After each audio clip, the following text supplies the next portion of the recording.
UDFിൻ്റെ വിജയം ഉറപ്പിച്ച പോലെയാണ് അപ്പുറത്തുനിന്ന് ഇപ്പോൾ വന്നുകൊണ്ടിരിക്കുന്ന പ്രതികരണങ്ങളൊക്കെ. ഞങ്ങളുടെ വിജയം സുനിശ്ചിതമാണ് എന്ന് കേരളത്തിലൂടെ സഞ്ചരിക്കുന്ന എല്ലാവർക്കും അറിയാം. മീഡിയ ഒക്കെ മുഴുവൻ അത് UDF അനുകൂല തരംഗമാണ് കേരളത്തിൽ എന്ന് ഏതാണ്ട് എല്ലാവരും ഉറപ്പിച്ച് അത് അവരുടെയൊക്കെ തന്നെ അനലൈസിസിലൊക്കെ വരികൾക്കിടയിൽ വായിച്ചാൽ നമുക്ക് മനസ്സിലാവുന്നുമുണ്ട്. എല്ലാ മീഡിയയും ആരും തന്നെ UDFന് വളരെ പിസ്കിട്ടാണെങ്കിലും ഭൂരിപക്ഷം കിട്ടൂല എന്ന് പറയുന്നില്ല. എന്നൊക്കെ വളരെ പിസ്കി പറയുന്നെങ്കിലും ശരി, പറയാതെ പറയുന്നത് UDF ആണ് ഇത്തവണ എന്നുള്ളതാണ്. അതിൽ അവർ നന്നായി വരണ്ടിട്ടുണ്ട് എന്നുള്ളതിനുള്ള തെളിവാണ് ഇന്നലെ BJPയുടെ സംസ്ഥാന പ്രസിഡന്റ് രാജീവ് ചന്ദ്രശേഖറും അതുപോലെ തന്നെ CPMൻ്റെ വക്താവ് ശ്രീ വിജയരാഘവനൊക്കെ ഒരേ പ്രസ്താവന ചെയ്തു. അത് വരേണ്ടതിൻ്റെ ലക്ഷണമാണ്. ഒരേ പ്രസ്താവന, സെയിം, ഒരു വരിയിലോ ഒരു പുള്ളിയിലോ മാറ്റമൊന്നുമില്ല. അവർ വന്നു കഴിഞ്ഞാൽ ലീഗായിരിക്കട്ടോ എന്ന് ഒന്ന് പറഞ്ഞൊന്ന് ആളുകളെ വരട്ടാൻ നോക്കുകയാണ്. ഞങ്ങളെന്താണെന്നുള്ളത് പതിറ്റാണ്ടുകളായി കേരളത്തിനറിയാം. അപ്പോൾ ഇത് അവരുടെ ഒരു പരാജയ ഭീതിയിൽ നിന്ന് ഈ ഡീലൊക്കെ എക്സ്പോസ് ചെയ്യപ്പെട്ടപ്പോൾ ലീഗായിട്ട് ലീഗ് ഒരു മുന്നണിയുടെ ഘടകം എന്ത് ഡീല് ഞങ്ങൾ പതിറ്റാണ്ടുകളായി കേരളത്തിൽ അത്. അപ്പോൾ അത്തരം കാര്യങ്ങളൊക്കെ പറഞ്ഞ ആളുകളെ വരട്ടി നോക്കുകയാണ്. അതൊന്നും നടക്കാൻ പോലില്ല. കേരളത്തിലെ ജനങ്ങൾക്കറിയാം UDF ഭരണകാലങ്ങളും ചരിത്രമൊക്കെ. ഞങ്ങൾക്ക് കേരളത്തിലെ ഇപ്പോൾ ശാബ്ദങ്ങൾക്ക് അല്ലെങ്കിൽ പാണക്കാട് തങ്ങന്മാർക്ക് അതുപോലെ തന്നെ ഞങ്ങൾക്കൊക്കെ ഈ സന്യാസി വര്യന്മാരും കേരളത്തിലെ പിതാമഹന്മാരും അതുപോലെ തന്നെ NSS നേതൃത്വവും ഒക്കെ ആയിട്ട് ഉള്ള ബന്ധവും അതിൻ്റെ ചരിത്രമൊന്നും ഇവർക്കാർക്കും അറിഞ്ഞൂടാ. അപ്പോൾ ഞങ്ങളൊക്കെ ഈ കേരളത്തിൽ തന്നെ സന്നിഹിതരായ ആളുകൾ എന്താണെന്നുള്ളത് നല്ലപോലെ എല്ലാവർക്കും അറിയാം. അതുകൊണ്ട് ഇതിനെക്കുറിച്ചൊന്നും വലിയ ഗ്രാഹ്യമില്ലാത്ത ആളുകൾ വന്ന് ഇപ്പോൾ ജനങ്ങളെ വരട്ടാൻ നോക്കിയിട്ട് കാര്യമില്ല. ഒരു കാര്യമില്ല. UDF പിന്നെ വരും, കേരളം രക്ഷപ്പെടുകയും ചെയ്യും. അതാണ് ഏറ്റവും കൂടുതൽ സ്റ്റിക്ക് ഓൺ ചെയ്ത് അവസാനം വരെ RSS ഡീലാണ്. അതാ ഞാൻ പറഞ്ഞത്. ആ ഡീല് മറക്കാൻ കഴിയാതായി ഇടങ്ങേറായിട്ട് വിഷമായിട്ട് ഇപ്പോൾ ലീഗിൻ്റെ പേര് പറഞ്ഞ് ലീഗിന് അപ്രമാദ്യം വരുമെന്ന് പറഞ്ഞു നോക്കുകയാണ്. അതൊക്കെ പരാജയത്തിൻ്റെ ഏറ്റവും നല്ല ലക്ഷണമാണ്. അതൊക്കെ അവരുടെ ഡീല് പുറത്താവുകയും ചെയ്തു. കാരണം ഡീല് വളരെ വ്യക്തമായല്ലോ. ഇപ്പോൾ പാലക്കാട് കോൺസ്റ്റിറ്റ്യുവൻസി വമ്പൻ ഭൂരിപക്ഷത്തിന് UDF ജയിക്കുന്ന അവരെന്നെ പറയാൻ തുടങ്ങിയില്ലേ. അവർക്ക് കിട്ടാവുന്നൊരു BJPക്ക് കിട്ടാവുന്നതിൽ നല്ല സ്ഥാനാർത്ഥിയൊക്കെ വെച്ചിട്ട് ഒരു കാര്യമില്ല എന്നുള്ളത് പാലക്കാട് പോയി നോക്കിയാൽ ആർക്കും ഇപ്പോൾ മനസ്സിലാവും. അവിടെ പിഷാരടി വലിയൊരു വോട്ടിന് ജയിക്കും. അതെങ്ങനെ ഉണ്ടായി? അവിടെ പിന്നെ ജാതി മതമൊക്കെ നോക്കി അവർ കാൻഡിഡേറ്റിനെ വെച്ചിട്ട് വർഗീയമായി ആളുകൾ ചേരി തിരിയുന്നില്ല. അവിടെ UDFന് പണ്ട് ഉണ്ടായിരുന്നതിനേക്കാൾ കൂടുതൽ വോട്ട് കിട്ടും. ഇന്നലെ രാഹുൽ ഗാന്ധിൻ്റെ പരിപാടി, ഷാഫി പറമ്പിലിൻ്റെ പരിപാടി, ഞാൻ ഇന്നലെ വൈകുന്നേരം അവിടെ പോയിരുന്നു, അതിൻ്റെ തൊട്ടടുത്ത്. അപ്പോൾ മനസ്സിലായി അവിടെ വലിയ ഒരു പിന്നെ അനുകൂല കാറ്റ് ആഞ്ഞു വീശുകയാണ്. ഇതൊക്കെ തെളിവല്ലേ? എവിടെയുള്ളത് അവരുടെ ഒരു അനുകൂലാവസ്ഥ ഇന്ന് കേരളത്തിൽ എവിടെയെങ്കിലും അവർക്ക് ചൂണ്ടിക്കാണിക്കാൻ പറ്റുമോ? എല്ലാ ജില്ലയിലും വിപരീത തരംഗമാണ് അവർക്ക്.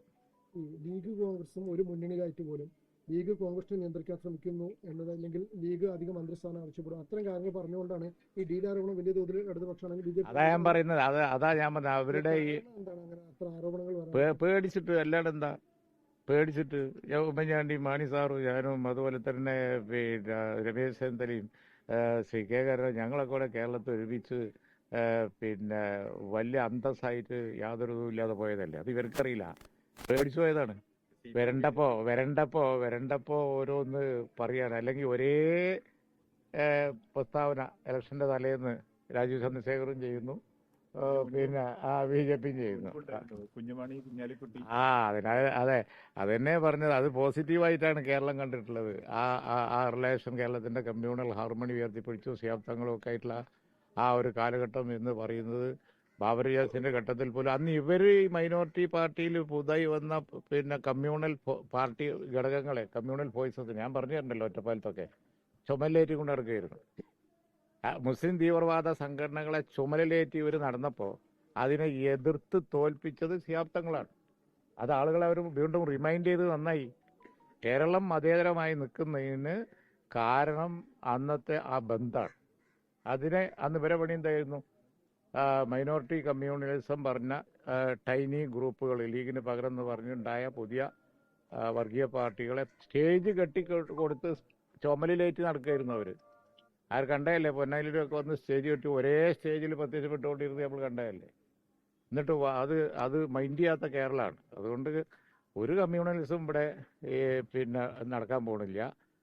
ഇപ്പോൾ ഇവിടെ ശ്രീ രാഹുൽ ഗാന്ധി ഇപ്പോൾ വയനാട്ടിൽ നിന്ന് ആണ് ജയിച്ചു പോകുന്നത്, നമുക്കറിയാലോ. അത് കഴിഞ്ഞ് പ്രിയങ്ക ഗാന്ധി ജയിച്ചു പോകുന്നു. ജാതിയും മതം നോക്കി ലക്ഷക്കണക്കിനല്ലേ അവർക്ക് വോട്ട് കിട്ടുന്നത്.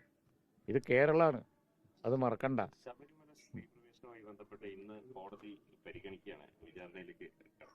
അപ്പൊ ഈ 9 അംഗ ബെഞ്ചാണ് പരിഗണിക്കുന്നത്. അപ്പം CPM ആദ്യ നിലപാടിൽ നിന്ന് നേരെ പിന്നോട്ട് പോയി മലക്കം വന്നിരിക്കുന്നു. എന്തിനാണ് അവർ ഈ പിന്നെ ഈ ശബരിമലയിൽ ഈ തരം കളികളൊക്കെ കളിച്ചത്? ശബരിമല എത്ര പവിത്രമായിട്ടാണ് UDF ഭരണകാലം കൊണ്ടുപോയിട്ടുള്ളത്. വല്ല കോൺട്രവേഴ്സി നിങ്ങൾ ആരെയും കേട്ടിട്ടുണ്ടോ? അവർ കയറി അന്ന് മുതൽ കോൺട്രവേഴ്സിയാണ്. ആദ്യം സ്ത്രീ പ്രവേശനം, പിന്നെ സ്വർണം കട്ടുകൊണ്ടുപോയത്, ഇതെല്ലാം കൂടി ആയിട്ട് ശബരിമലയെ കോൺട്രവേഴ്സിയിലേക്ക് കൊടുന്ന് ചർച്ച ആക്കിയതാണ് അവർ ചെയ്ത ഏറ്റവും വലിയ അവരുടെ ദുഷ്കാലം. അതിനുള്ള തിരിച്ചടി ഈ തവണ കേരളത്തിലെ അയ്യപ്പ ഭക്തർ അവർക്ക് കൊടുക്കും, ഒരു സംശയം വേണ്ട. മാത്തിക്കുഴനാടൻ ഒരു ഓഡിയോ പുറത്തുവിട്ടുണ്ട് നമ്മുടെ K. കൃഷ്ണൻകുട്ടി മന്ത്രിയുടെ. അതിൽ പറയുന്നത് ഈ പ്രളയവുമായി ബന്ധപ്പെട്ടുകൊണ്ട് തോട്ടപ്പള്ളി സ്പിൽവേ തുറന്നുവിടാത്ത ഒരു കരാർ കമ്പനിക്ക് വേണ്ടിയാണ് എന്നതാണ് ശ്രദ്ധയിൽപ്പെട്ടിരുന്നത്. ഞാനും കേട്ടു. അവിശ്വസനീയമാണത്. അത് പിന്നെ വളരെ ഞെട്ടിക്കുന്നതാണ്. എന്താണെന്നറിയില്ല. ശ്രീ കൃഷ്ണൻകുട്ടി അത് എക്സ്പ്ലെയിൻ ചെയ്യട്ടെ എന്നേ പറയാനുള്ളൂ. പിന്നെ വളരെ ക്ലിയറായിട്ടാണ് പറഞ്ഞുകൊണ്ടിരിക്കുന്നത്. കാരണം കൂട്ടിയിട്ട മണൽ ഒഴുകിപ്പോകാതിരിക്കാൻ വേണ്ടി സ്പിൽവേ തുറന്നില്ല എന്നാണ് പറയുന്നത്. അതുകൊണ്ടാണ് അന്നത്തെ പ്രളയം ഉണ്ടായതെന്നാണ് പറയുന്നത്. ഇതൊക്കെ എന്താണ് കേൾക്കാൻ പാടില്ലാത്തല്ലേ? അപ്പോൾ അതുപോലെ തന്നെയാണ് നമ്മളെ വയനാട്ടിൽ നമ്മുടെ വീടുണ്ടാക്കി കൊടുക്കുന്ന കാര്യം. എവിടെ ഗവൺമെൻറ് വീടുണ്ടാക്കി? ഇത്രയധികം പണം ഗവൺമെൻറ്റിൻ്റെ കയ്യിൽ കിട്ടിയിട്ട് അവരുണ്ടാക്കിയ വീട്ടിൽ ഒരു വീട്ടിലെങ്കിലും ഒരാൾ താമസിച്ചോ? ഞങ്ങളുണ്ടാക്കിയത് പോയി നോക്ക്, അവിടെ ആൾ താമസിക്കുന്നു. അവരുണ്ടാക്കിയ ഒരു വീട്ടിലെങ്കിലും ഒരാൾ താമസിക്കുന്നുണ്ടോ? താമസിക്കാൻ കൊള്ളാവുന്ന ഒരു വീട് എടുത്ത ഒരൊറ്റ വീട്. ഈ പരസ്യങ്ങളൊക്കെ ചെയ്യുന്നുണ്ടല്ലോ. തെരഞ്ഞെടുപ്പിന് മുമ്പ് നടത്തിയ ഉദ്ഘാടനം ഉദ്ഘാടനം എന്ന് പറഞ്ഞു കഴിഞ്ഞിട്ടുണ്ടെങ്കിൽ പണി പൂർത്തിയാകാതെ ഉദ്ഘാടനം, അതെല്ലാം അങ്ങനെയല്ലേ നടക്കണത്. ഈ ആയിരക്കണക്കിന് കോടി ഉറുപ്പ്യ കയ്യിലുണ്ടായിട്ട് ഒരു വീട് താമസിക്കാൻ കൊള്ളാവുന്നവരുണ്ടാക്കി കൊടുത്തു. നിങ്ങളാരെയും പോയിട്ട് കാണിച്ചുകൊണ്ടാ ആൾ താമസിക്കുന്ന ഒരു വീട്. എന്നാൽ ഞങ്ങളുണ്ടാക്കി കൊടുത്ത വീട് പോയി നോക്ക്. അപ്പം ഗവൺമെൻറ്റാണ്, എന്നിട്ട് കോൺഗ്രസ് കുറ്റം പറഞ്ഞ ആൾക്കാർ അവരുണ്ടാക്കിയില്ല. അത് പിന്നല്ലേ സർക്കാരിനെ കോൺഗ്രസ് ഏൽപ്പിച്ചിട്ടുണ്ടല്ലോ കോടിക്കണക്കിന് ഉറുപ്പ്യ. എന്നിട്ടെന്തേ അവരുണ്ടാക്കാഞ്ഞത്? ഒരു വീടെങ്കിലും ഉണ്ടാക്കാഞ്ഞ എന്തേ? അപ്പം അതാ തെരഞ്ഞെടുപ്പിൻ്റെ മുമ്പ് എന്ന് പറഞ്ഞാൽ കാലെത്ര കഴിഞ്ഞു പോയി. എന്നിട്ട് അവർ ഉറപ്പ് എന്ന് പറയുകയാണ്. എന്തുറപ്പാണത്?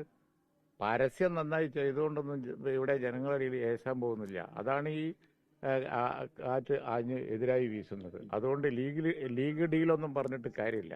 അതൊക്കെ എടുക്കാത്ത പഴയ നാണയങ്ങളാണ്. അതൊന്നും ചെലവാൻ പോകില്ല. കോൺഗ്രസിന്റെ ഫണ്ടുമായി ബന്ധപ്പെട്ട വയനാടുമായി ബന്ധപ്പെട്ട ആരോപണങ്ങൾ അത് UDF ശരിക്കും പ്രതിരോധത്തിലാക്കി തെരഞ്ഞെടുപ്പ് കാലത്ത് കൃത്യമായൊരു മറുപടി കോൺഗ്രസ് കൊടുക്കാൻ. എത്ര ഫണ്ട്? അതുകൊണ്ട് ഫണ്ടുകൊണ്ട് പ്രതിരോധത്തിലാകുകയാണെന്നുണ്ടെങ്കിൽ ഇപ്പോൾ പയ്യന്നൂർ അവിടെയും കൂടി എല്ലാം കൂടി ആയിട്ട് എന്തൊരു ഫണ്ട് അതൊക്കെ എത്ര കിടക്കുന്നു? അതൊന്നുമല്ലല്ലോ വിഷയം. ഭരണപരാജയം മറക്കാൻ ഇനി കഴിയില്ല. UDF അനുകൂല തരംഗാണ്. റിസൾട്ട് നോക്കിയിരുന്നോളി, നമുക്ക് കാണാം.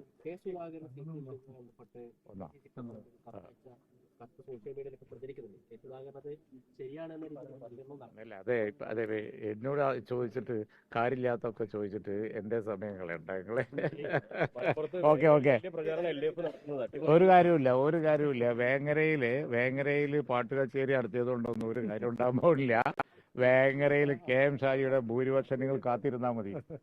കാരണം അവിടെ പാട്ട് കച്ചേരി നടത്തിയോണ്ട് കൊണ്ടിട്ടാൻ പോകില്ല.